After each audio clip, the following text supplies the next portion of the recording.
¿Arrancamos? Gracias, Matías. Ahí está. Gracias, Pablo. Buenas tardes. Último panel de la jornada. Creo que escuchamos contenido muy bueno y claramente si hay una vertical que necesitamos para que todo esto funcione es la de ciberseguridad. No hay chances de que esta industria no funcione si no es segura, si la experiencia del usuario no es segura, si la experiencia para las empresas no es segura. Así que tenemos un panelazo, perfiles espectaculares y cada uno está liderando dentro de sus compañías un rol muy importante en términos de cyber. Lo que me gustaría empezar como pregunta para ustedes y que me den su perspectiva es ¿cómo aumentó el rol estratégico del CISO en la mesa directiva de las compañías? ¿Qué rol empieza a ocupar en esa decisión estratégica a la hora de invertir en proyectos o desarrollar justamente la estrategia de la empresa? ¿Cómo lo están viendo puertas adentro ustedes en sus compañías? ¿Y en qué etapa estamos de conciencia de la importancia de la seguridad en el sistema financiero y en el ecosistema fintech? El que quiera, arranquemos. Santi. Arranco para romper el hielo. ¿Qué tal? Buenas tardes a todos. La pregunta es sobre la importancia. Mirá, como en los 80 vos tenías que los activos de la compañía eran tangibles en un 80% y intangibles en un 20%. Hoy la vara se dio vuelta. El activo más importante que tiene la compañía es la marca. Y ahí es donde nosotros empezamos a trabajar, tratando siempre de acompañar al negocio, no siendo un auditor, sino co-creando producto con el negocio. Y haciéndole entender al negocio que no somos un freno de mano, sino que somos un airbag con un cinturón de seguridad, por si el negocio choca, levantarnos rápidamente, ¿no? Volviendo a la analogía de los 80, te comprabas un auto Taunus y no tenía apoyacabezas, ni matafuegos, ni nada, y no pasaba nada, era así, y hoy no concebís comprar un auto sin airbag. Entonces, justamente ahí es donde estamos nosotros, ¿no? Dándole un producto con seguridad embebida. El cliente ha cambiado. Y en ese cambio el cliente ya no tiene que salir de un banco, edificio, ir a otro, sino que elimina un aplicativo y va a otro. Y en ese cambio también la seguridad digital tiene la misma preponderancia que la seguridad física para el cliente. Entonces ahí nosotros tenemos o venimos a acompañar el negocio para a otorgar eso, ¿no? Impecable. Complemento un poco lo que dijo Santi, que estoy 100% de acuerdo. Me parece que también un poco el rol del CISO cambió con todo lo que tiene que ver con la incorporación de metodologías ágiles, ¿no? Entonces, en un principio por ahí, para algunas entidades o negocios, digamos, como que la seguridad informática era un pilar para que el negocio sobreviva, ¿no? A nadie se le ocurriría tener un banco inseguro o una entidad financiera insegura. Después hablamos cuán seguros son, pero realmente a nadie se le ocurriría desde el punto de vista de negocio tener una institución financiera sin seguridad. Entonces ahí por un lado ahí una patita siempre estuvo de la seguridad informática y de hecho creo que en este tipo de instituciones fueron los pioneros en seguridad informática. En segunda instancia, cuando comenté un poquito antes lo de Agile, creo que cambió un poco el rol de la ciberseguridad, ya que ahora es importante que arranque a meterse en los equipos de seguridad desde el inicio de los proyectos. Eso antes generalmente laburábamos más como controladores o como stopper, que es un poco lo que contaba Santi, y hoy no tenemos que como que ser los dueños o los controladores, decir siempre que no, sino en realidad tenemos que ser los arquitectos para generar un sí, ¿no? Entonces ser como un arquitecto de seguridad que logre de alguna manera encauzar los requerimientos del negocio de una manera que no tengamos que asumir riesgos altos. Entonces un poco el rol también cambió por ese lado. Me parece que hoy la seguridad agrega valor a la calidad de nuestros productos. Entonces, al tener un producto con mayor calidad, vas a tener más, de alguna manera, aceptación de los clientes, vas a tener menos rotación de los clientes, entonces se convierte en un pilar y en un diferencial de negocio que está interactuando en las mesas de negocios habitualmente. Buenísimo. Marce. Sí, bueno, mi rol no es de CISO, yo estoy más en la parte de cumplimiento de tecnología y seguridad de la información, pero bueno, de alguna manera trabajamos integrados con lo que es seguridad y trabajamos integrados con el negocio. Básicamente porque el cliente hoy, cuando medimos, lo que pide es una aplicación segura, con lo cual, digamos, tenemos que apuntar a lo que pide el cliente y tenemos que apuntar a permanecer en el mercado porque los riesgos, digamos, de seguridad son muy altos. Amén de los temas regulatorios, digamos, lo que nosotros acompañamos es justamente la mitigación o la eliminación en lo posible de los riesgos, digamos, vinculados con la seguridad. Por supuesto que todo lo que es el marco normativo regulatorio en cada uno de los países apunta a eso, pero independientemente de lo que es el marco regulatorio y las mejores prácticas, un poco lo que decía Lucas, coincido totalmente, ya trabajamos como equipo integrado desde el momento de la ideación de los productos. O sea, al momento que nos sentamos a hacer el kick-off de cualquier producto, ya participa seguridad, participa compliance, y creo yo que en estos años se ha madurado bastante en lo que es el proceso de elaboración de productos, en lo cual ya directamente la gente de producto te convoca de entrada. Y por un lado está bueno porque no llegás, digamos, a tener que pedir algún tipo de corrección cuando ya el producto tiene cierto nivel de desarrollo. Así que de alguna manera hasta creo que es mejor para lo que es el ciclo de desarrollo de producto. Y por otro lado, digamos, también ya estás teniendo en cuenta y evaluando los riesgos, que también es un área que se integra a lo que es el desarrollo de producto del momento cero. Así que bueno, un poquito la visión es esa. Muy claro. Buenas, primero agradecer, Mati, a la cámara por el espacio y un placer compartir con estos cracks. Estos saben en serio, yo acá vengo a tirar mi granito de arena. La realidad es que todos los días laburo con CISOs y equipos de cyber y si hay algo que hoy estoy viendo es que la ciberseguridad hoy es un área de negocio y lo único que falta es terminar de evangelizar, digamos, directorios en las empresas de Latinoamérica. Este año leí un paper que se hizo de 2.000 CISOs en Estados Unidos, de los cuales 60% reportan al directorio. O sea, eso te da una pauta del camino que estamos transitando en Latinoamérica. Y pensaba ahí en la pregunta de, a ver, el rol del CISO con el board y con el negocio. Y yo me pongo en los zapatos de fundador de banco, de fintech, y hoy si voy a hacer una adquisición, o sea, como Ualá que compra un banco o demás, o sea, no podés no consultar con el CISO, o sea, te podés comprar un problemón haciendo una adquisición de una empresa que está muy floja de papeles, sea banca o fintech. Entonces es crucial, o sea, lo que mencionaban los muchachos, o sea, hoy está el camino de la integración de la seguridad en el ciclo de desarrollo de un producto o servicio, y más, como decía Marce, que ya te lo está dictando la misma regulación en cómo tenés que operar. Y te lo conecto con un tema, la verdad que me es de mucho interés, que es eso de cómo apoyamos hoy a los equipos de seguridad, dado que hoy son un área de negocio. O sea, si vos estás ahorrándole millones de dólares a una empresa, sos un área de negocio, punto. Entonces, ¿cómo haces para conectar este tema y ayudarlos a la transición de costo e inversión de cyber? Y es un tema a mí que me parece muy interesante, que de hecho lo he hablado con algunos de los muchachos. Es un tema que nos toca de cerca, cómo los ayudamos a ellos en su rol activo de proteger los activos de una empresa, que encima internamente vendan su laburo y que puedan darle visibilidad y demás.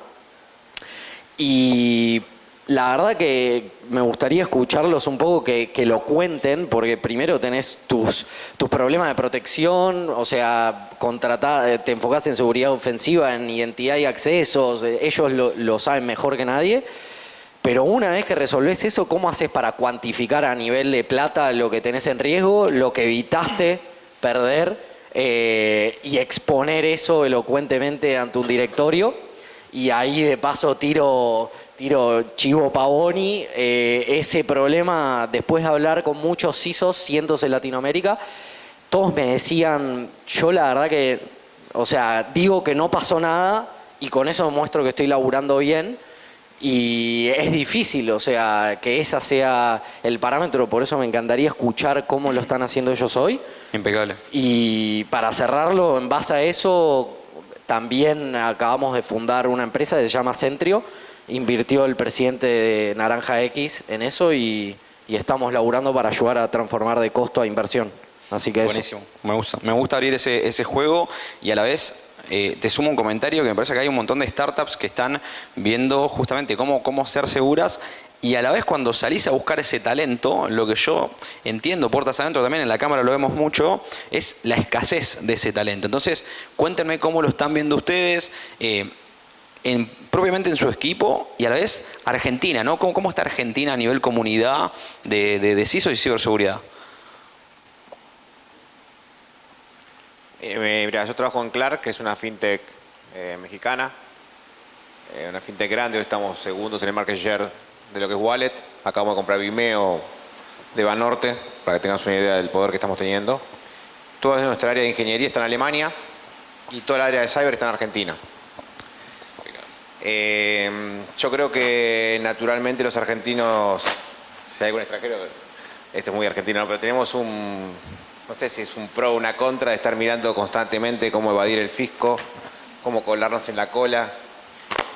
Y lo llevamos adentro nuestro de que tenemos uso de razón. Y por eso la gente de seguridad en Argentina es muy buena y vienen a buscarnos acá. De hecho, no hace muy poco, CISO de Kavak argentino, CISO de Confío argentino. Y así podría seguir nombrando, ¿no? CISO de Rappi argentino. Creo que somos un recurso de exportación los de ciberseguridad. ¿Cómo retengo el talento? Yo voy un poquito contra la corriente con el tema del BOA y el CISO. Para mí todavía no estamos maduros para hablar en el BOAR. Okay. Porque creo que compañías de 100, 125 años que tengan un BOAR que puedan mantener un CISO sentado en la mesa, son 5 en Argentina, como mucho. Son 5, 400. El promedio de compañía hoy por hoy es de 7 años, por ende un CISO hablando en el BOAR me cuesta a veces verlo hoy. Pienso que el talento es escueto y se va, llama una americana, llama una europea y se te va. Entonces la única forma que tenés vos como CISO de retenerlo es si vos todos los días te sentás con tu gente y le podés otorgar algo, challengear algo. Por eso no creo que el CISO sea solamente un CISO de papeles o un CISO de BOAR. Pero esa es mi visión. Yo tuve CISO de Naranja X en el momento que la compañía decidió que salían todos con el speech de convertirnos en tecnología. Creo que es la única compañía que logró convertirse. Hoy tiene el 100% de la carga en la nube. Y en ese momento, para conseguir el talento, nosotros hicimos una estrategia de ir a buscar a las capitales de Argentina y traer matemáticos, lo que fuese. No era importante, no era importante tampoco si tenían o no tenían título universitario. Muchos chicos que venían de bancos que habían sido rechazados por no tener un título universitario eran nuestros y realmente movían el lápiz y corrían. La verdad que andaban muy bien esos chicos. Creo que esa es la estrategia, ¿no?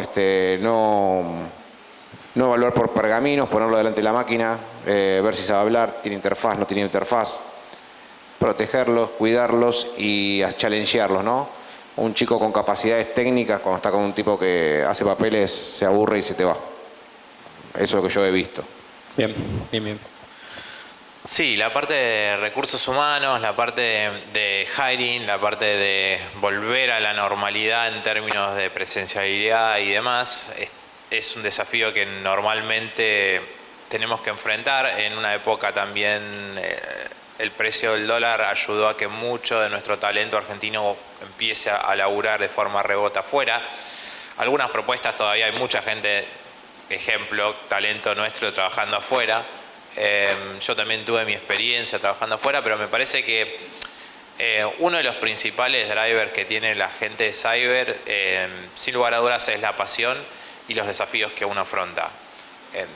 Hay gente más mercenaria que otra, no tengo lugar a dudas, pero sin embargo me parece que una de las formas más interesantes de alguna manera mantener nuestro equipo de trabajo, hacerlo crecer, hacerlo progresar, tiene que ver con el challenge diario de, che, esto está bueno, te gusta, te sentís cómodo, cómo podemos avanzar en tu carrera. Tener un plan de carrera también me parece una opción bastante útil. Nosotros tampoco tenemos una visión muy formal de cuál es la educación necesaria en términos de si tenés que ser ingeniero informático o demás. Hay pibes que la verdad que no tienen título y la rompen. Hay gente que es muy talentosa y no ha pasado nunca por una universidad. Entonces también ahí hay un gris bastante interesante para laburar, porque hoy en día también las cosas que nos están sirviendo mucho a nosotros no se estudian en la universidad. Los tiempos son otros, entonces a veces estudiar una universidad, ¿cuántos años tenés que cursar para que te toquen 4 horas de inteligencia artificial, ¿no? O sea, me parece que hay cuestiones que tienen que ver con la educación que nos están ayornando, entonces también mucha gente se vuelca a empezar a laburar en determinadas cosas y que el mismo laburo sea el que te enseñe, el que te capacite, el que te dé la capacidad de desarrollarte en lo que vos quieras.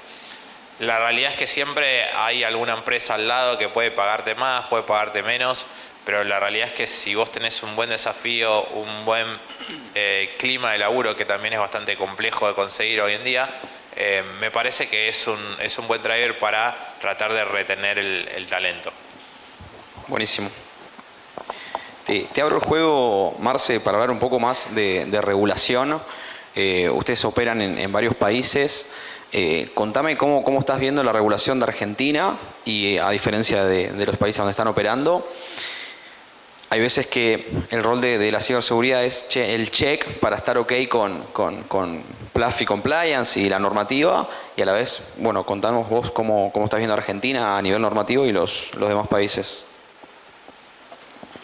Sí, a ver, Argentina, la última actualización fuerte normativa que fue del 2013, incorporó algunas cuestiones que me parece que son interesantes y enfoca más, digamos, la cuestión a lo que es gestión de riesgos, ¿no?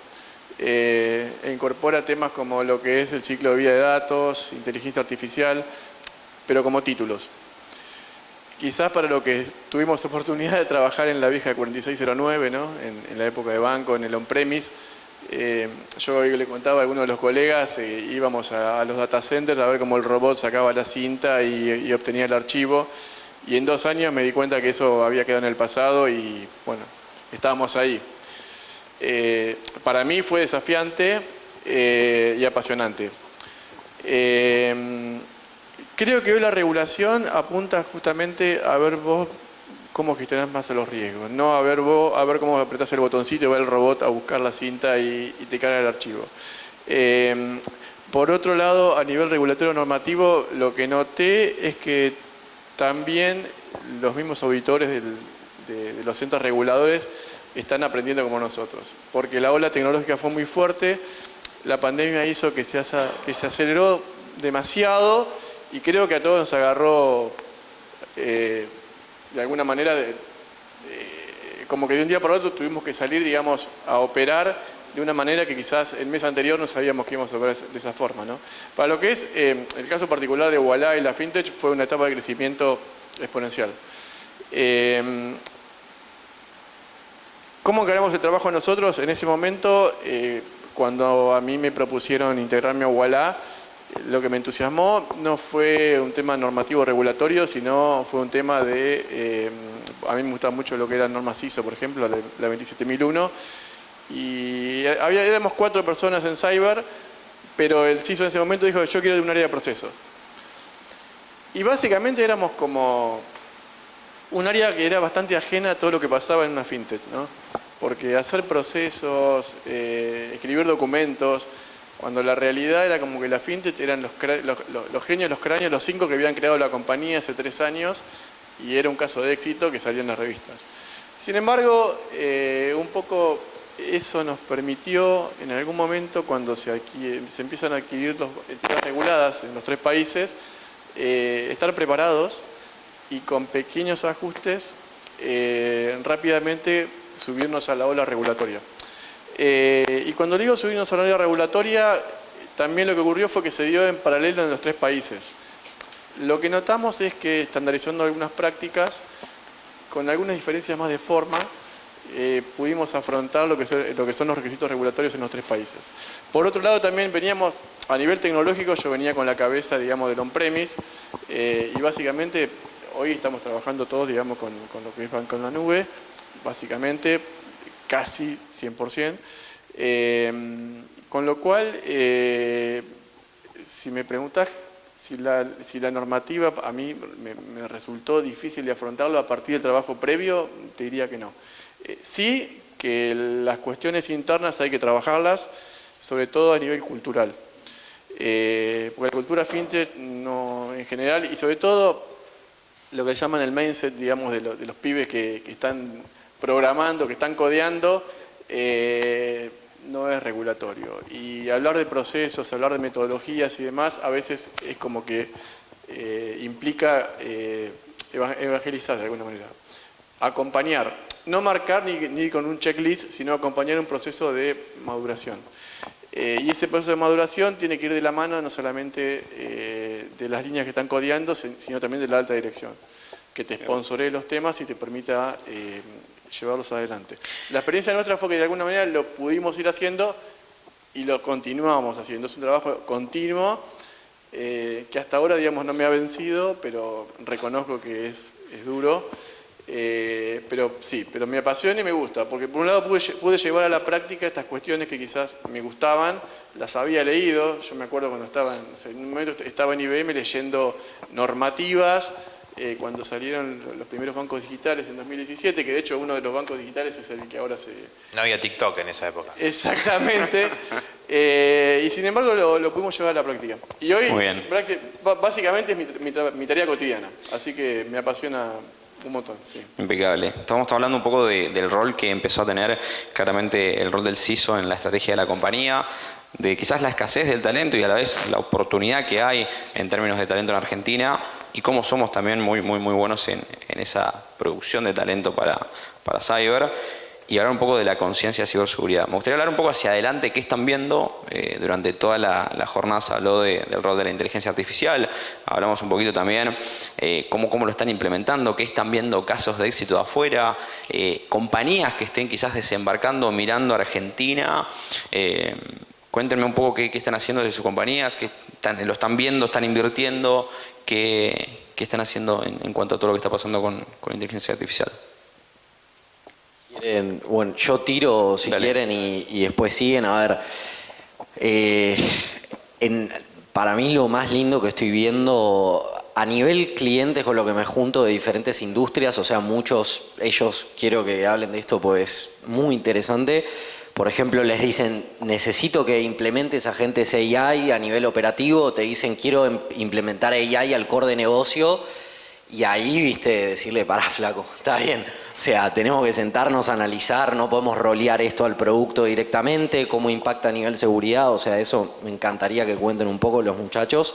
Yo a nivel que veo que hay de cyber, por ejemplo, tengo que mencionar sí o sí a Strike, que a nivel inteligencia artificial, en seguridad ofensiva están haciendo hacking con inteligencia artificial, o sea, hacia dónde veo que va también es un hacking híbrido, ¿no? Combinando la creatividad del humano con la inteligencia artificial para aumentar el volumen y la efectividad de los ataques, que es impresionante, la verdad, lo que yo estoy viendo en ese área. Después también, por ejemplo, lo que estamos haciendo en Whalemate, que estamos roleando inteligencia artificial para hacer simulaciones de ataques de ingeniería social más rápidos, más reales, mejores. En defensa también he visto cosas muy interesantes, o sea, menciono algunas empresas porque me encanta lo que estoy viendo. Vicarious, por ejemplo, remediando vulnerabilidades, o EDRs para protección de endpoints, que veo que rolean inteligencia artificial, que es muy interesante. Y eso, veo, ahora los dejo a ustedes, pero veo que el negocio manda y dice, quiero implementar AI al core, pero ¿cómo lo haces? ¿Pues yo? Vamos. Yo creo que la inteligencia artificial se está usando lamentablemente de los dos lados. Sí, creo que un poco la estrategia que tenemos que tratar de seguir es ser más rápidos que los ciberdelincuentes en cómo lo aplican y también usarla de una manera más inteligente, ¿no? Más estratégica. ¿Por qué digo esto? Me parece que la seguridad está adoptando sin lugar a dudas la inteligencia artificial para detectar patrones anómalos, para detectar casos de uso mucho más rápidos, para hacer análisis que a una persona les tomarían minutos o horas, lo hace en microsegundos. Entonces, evidentemente, contra eso no podemos competir. Pero el quid de la cuestión para mí está que cuando uno hace defensa va a analizar cientos de miles de vectores posibles de ataques y demás. En cambio, cuando uno utiliza esta tecnología desde el lado del atacante, lo que ocurre es que, bueno, una vez que la inteligencia artificial encuentra una vulnerabilidad, la explota N veces en microsegundos, ¿no? Entonces lo que se están haciendo, sin lugar a dudas, son automatizar fraudes o automatizar ataques que antes eran de manera manual. Eso es mucho más complejo en términos de cómo paramos esto, ¿no? Entonces me parece que ahí tenemos una linda pulseada con lo que es seguridad ofensiva, seguridad defensiva. Nosotros también ya estamos todos en tema de que se pueden, por cuestiones del país y demás, se pueden, por ejemplo, no sé, hacer audios truchos, hacer videos truchos. Hemos visto en redes sociales cómo agarran a cualquier figura conocida y le hacen decir cualquier cosa y demás, ¿no? Entonces todo esto viene de la mano que en muchos casos ya tenemos que empezar a pensar como por ahí una validación de identidad de simplemente mover la cara para un lado o para el otro va a quedar tarde o temprano, más temprano que tarde, corta, ¿no? Entonces me parece que esos son todos vectores que tenemos que seguir analizando y obviamente la concientización para mí va a ser una parte fundamental de entender, che, no todo, antes, o sea, uno leía una revista y podía desconfiar si era cierto o no, leía en internet, ahora básicamente vamos a tener que ir hacia la pregunta, che, lo que estoy viendo es real, es un fake, o lo que yo escuché de mi amigo, ¿fue mi amigo realmente o es otro tipo que me está pidiendo guita, ¿no? Entonces, en ese sentido me parece que hay una linda pulseada entre el bien y el mal, donde obviamente va a dar que hablar y no creo que la batalla ganada caiga para un lado o para el otro definitivamente, sino que va a haber un momento donde lamentablemente tengamos que aprender, como mayormente pasa a los golpes, con, no sé, un tipo que entró a tu WhatsApp y te pidió plata y vos pensaste que era tu amigo, podría llegarte a pasar eso o un montón de otras cosas más que antes esos casos de uso no los conocíamos, ¿no? Entonces me parece que un poco el desafío está en encontrar el nivel de uso de estas tecnologías y tengo que entender el riesgo de esto también, ¿no? Y hay. Desde el punto de vista de negocio, creo que nosotros somos una compañía AI native. Vos pensás que al cuarto año de la compañía ya éramos break-even y somos 350 personas para mantener 6 millones de clientes. Por lo cual el AI en nuestro call center y en nuestra oferta de crédito al cliente es bastante potente. Está todo lo que dijo Lu y lo que dijeron acá los chicos, como riesgo, como problema grande. Yo lo que sí veo y lo que escucho tal vez de los países que nos llevan un poquito más de años con todo esto, es que hay un shadow ahí, hay un shadow de diferentes unidades de negocio trabajando con productos de AI, con una simple compra de tarjeta que tenés que gobernar. Entonces, trabajando bastante fuerte en ese tema de ver cómo es la gobernanza dentro de la compañía de los diferentes motores de AI que hay. Ese es mi mayor miedo, mi mayor riesgo. Más tarde, más temprano, el atacante está usándola, nosotros también la usamos para defendernos. Pero ese es mi mayor riesgo. Y después, nada, por el panel de seguridad, nosotros en el equipo nuestro usamos AI con productos hechos por nosotros de AI. No, espectacular que lo sí, in-house. Y el uso es cotidiano, ¿no? Para que tengas una idea, nosotros manejamos el 63% de nuestros tickets de manera self-service, donde tenemos nuestro propio agente conectado con 3 MSPs. Los que no saben de la parte técnica, es una especie de vinculador con diferentes herramientas. Y de ahí, nada, el día a día nuestro para el usuario es a través de un agente. Buenísimo.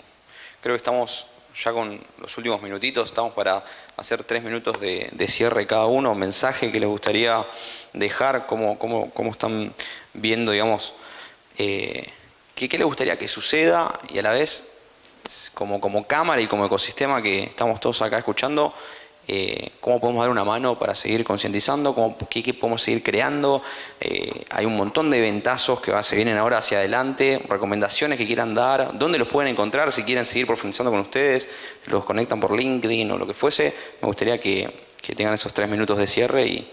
Yo voy a decir 2 cositas nada más. Una de las cosas que es súper importante para nosotros es fortificar la comunidad, ¿no? O sea, en compartir distintos indicadores de compromiso, compartir distintas experiencias, cuando hubo un incidente que te afectó, si hubo un malware, si hay una alerta a nivel mundial.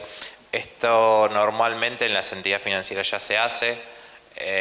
También a través de la Cámara FinTech hay un grupo de encargados responsables de ciberseguridad que ahí los invito a que se acerquen, no me preguntan a mí, para formar parte de estos grupos. También con el señor somos parte de una comunidad que se está también abriendo un montón en términos de buscar más gente, ya sea de nivel de analista o CISOs o incluso proveedores, así que se pueden acercar. La idea es generar mucho más sinergia entre todos los players de este ecosistema. Y bueno, nada, somos medios apasionados, mercenarios de la ciberseguridad, les invito a que se sumen a esta hermosa comunidad. Buenísimo. No, el mensaje tal vez, si hay algún emprendedor, es que es más barato invertir en seguridad que no hacerlo. Creo que eso es el highlight que puedo regalarles a todos los que empiecen con algún producto o tengan ganas de ir adelante con algún proyecto. Si no, aparte salimos más caro cuando llegamos al final. Entonces van a tener que ponerla ahí. Buenísimo. Sí, a mí, bueno, yo valoro mucho lo que comentaron del ecosistema. Creo que hoy, al menos mi impresión es que los grandes y chicos conviven en un mismo ecosistema, que en tema de seguridad, digamos, si tienes un problema en un proveedor chico, probablemente te afecte un cliente grande o un banco grande. Con lo cual, a nivel profesional, está buenísimo esto de poder juntarnos, de poder compartir. Todos vamos circulando por las empresas, pero me parece que a nivel ecosistema y a nivel comunidad, esto enriquece los conocimientos, pero también enriquece el compartir el conocimiento, ¿no? y las vivencias. Así que, bueno, lo celebro y, bueno, a mí también me pueden encontrar en LinkedIn y, bueno, muchísimas gracias por invitarnos. No, por favor. Bueno, y a ver, para cerrar de mi lado, a ver, los muchachos tienen una guasada de experiencia y posiciones, la verdad, en empresas top. Yo venía de otro palo y nada, hice mi camino en cyber. Mi recomendación personal es a los que tengan curiosidad, acérquense, formen parte de comunidades, escríbanle a la gente en la que quieran, o sea, a gente que tenga la posición que a ustedes les gustaría tener. Se pueden hacer certificaciones o lo que sea, pero se aprende la cancha. Eso, mi experiencia personal. Después, a modo de mensaje capaz para los miembros de la Cámara, es hay que concientizar más al usuario final, al usuario que utiliza nuestras aplicaciones, el home banking, lo que sea. O sea, esa gente todavía queda más trabajo que hacer. A mí es algo que me apasiona también la seguridad y está bueno que las personas se lleven la seguridad a la casa, le cuenten a los amigos, a la familia, le hablen de eso. Y a mí me encuentran en Tinder, no, mentira, pero nada, estamos acá y gracias y vamos arriba. Che, impecable. Gracias, muchachos, por participar. Gracias a ustedes por quedarse y escuchar. Y gracias a todo el equipo por estar presente. Gracias.